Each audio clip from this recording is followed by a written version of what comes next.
des Sénégalais ak lu ko ci mënti fekk il est prêt à en découdre comme on dit souvent. Guy Marius Sagna tout récemment mu jot benn note de service nga xam ni mooy lettre de service bi pour mu affectation bu jëm fële nga xam ni mooy Tamba. Donc là tout récemment élection locale yaa ngi ñëw timing bi mi ngi commencé fees mi ngi génn mi ngi dénoncé tak loolu génn. ban jàngat nga am. ñu tëbal ko. comme ni ko xale di waxee ñu tëbal ko. waaw bon officiellement moom jotu ko officiellement par la hiérarchie. Okay. C'est-à-dire ça s'est retrouvé dans la place publique am na nit ñu ko gis après daal ko publier mais moom jotu ko.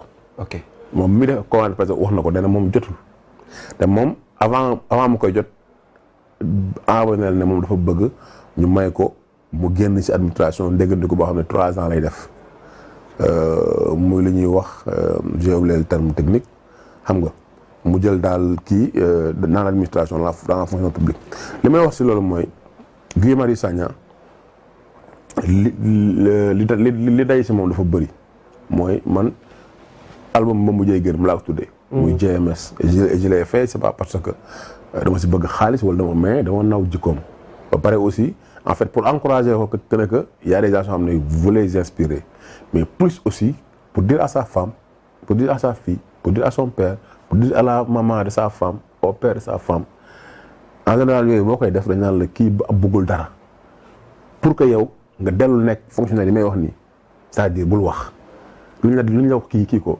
nekkal ci pouvoir bi del lekk comme ñëpp defal lu mais quand tu refuses ça pour être honnête tu as des problèmes parce que même la famille bi nga nekk te loolu mos na ko wax tu vois.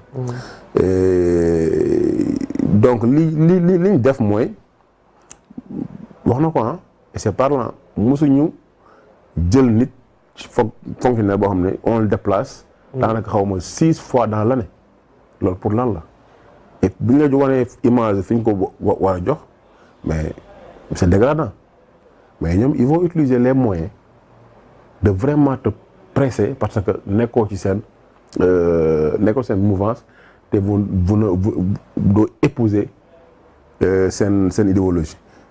beneen côté médaille yu Guy Marius mooy le gars Ngom koo xam ne ni on lui a confié des listes mu daw ak liste yi.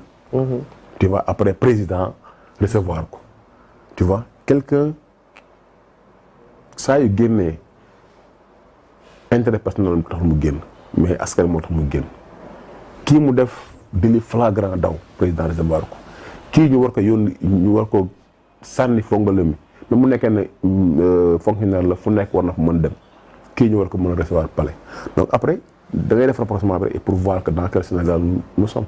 Et quelle est leurs intentions ñoom ci jàngat boobu intention.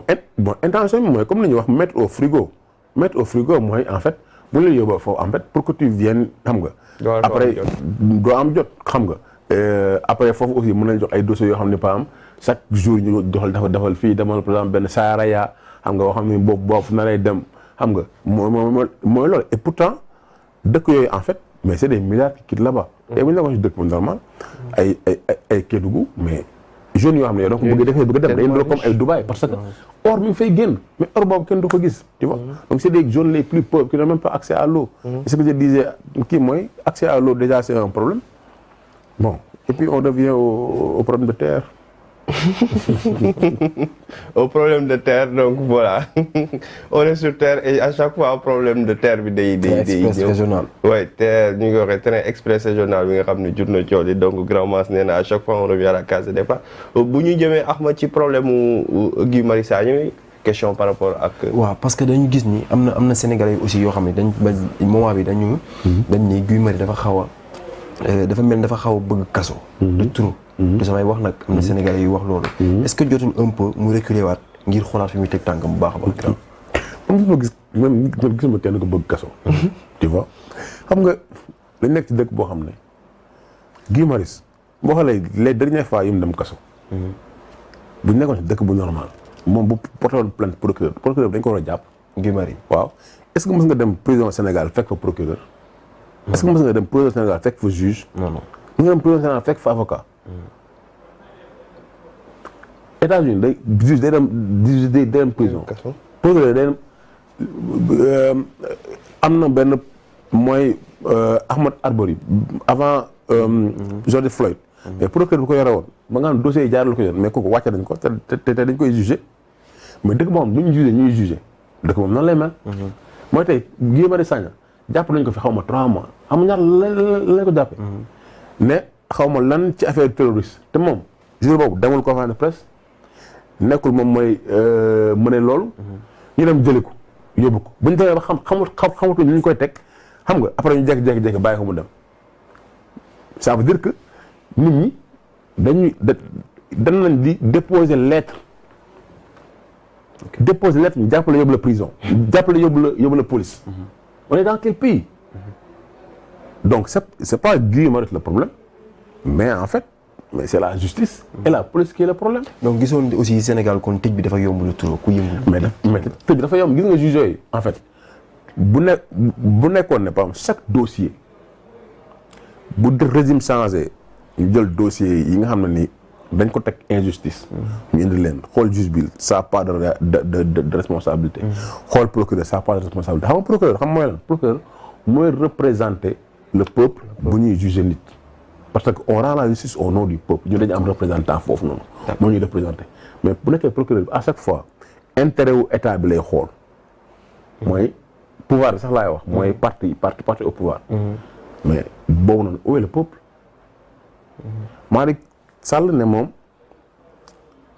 xam nga c'est avec le cœur gros lay jox justice koo xam ne moom confrère na partem la. mooy il prend parti on peut pas mettre de la justice et dire ces choses là publiquement. xam nga et loolu quand tu le dis tu ne peux plus être ministre de la justice bu nekkoon ay pays boo xam ne kii marche normalement le gars là le lendemain il saute. on reste toujours dans la justice parce que y a aussi un autre problème boo xam ne mi ngi persister toujours mooy le problème des passeports diplomatiques. diggante palais ministère étranger ba ci mu wàcc ba ci kilifa Simon ce problème tamit comment noo ko jàngatee. non man problème boobu man dama si am bon double kii la mooy au départ j'avais dit man sama position par rapport ak loolu mooy. à mon sens bi les premières images génnées j'avais dit que Kilifeu avait fauté. Tu vois et ça je le maintiens. Deuxième vidéo bi mu génnee ça nous a montré plus l'implication xam nga de Kilifeu dans ce qu'on l'accusait. Après mu am nag loo xam ne pour man injustice la. mooy mënoon nañu jël le cas là ne pas buñ ko woon yóbbu instruction mënoon nañ leen juger en flagrant délit parce que délit yi leen di kii mais bu nekkul ne flagrant mooy niñ ko définir mooy loo xam ne dañ ko gis la soxlawul enquête tu vois mën nañ ko gis maintenant après bu nekkee leneen la mën nañ xool enquête donc ñoom mënoon nañ leen juger la semaine d'après Kilifeu pour man war ñu ko woon tee foofu mais comme je dis c'est le pouvoir moo yore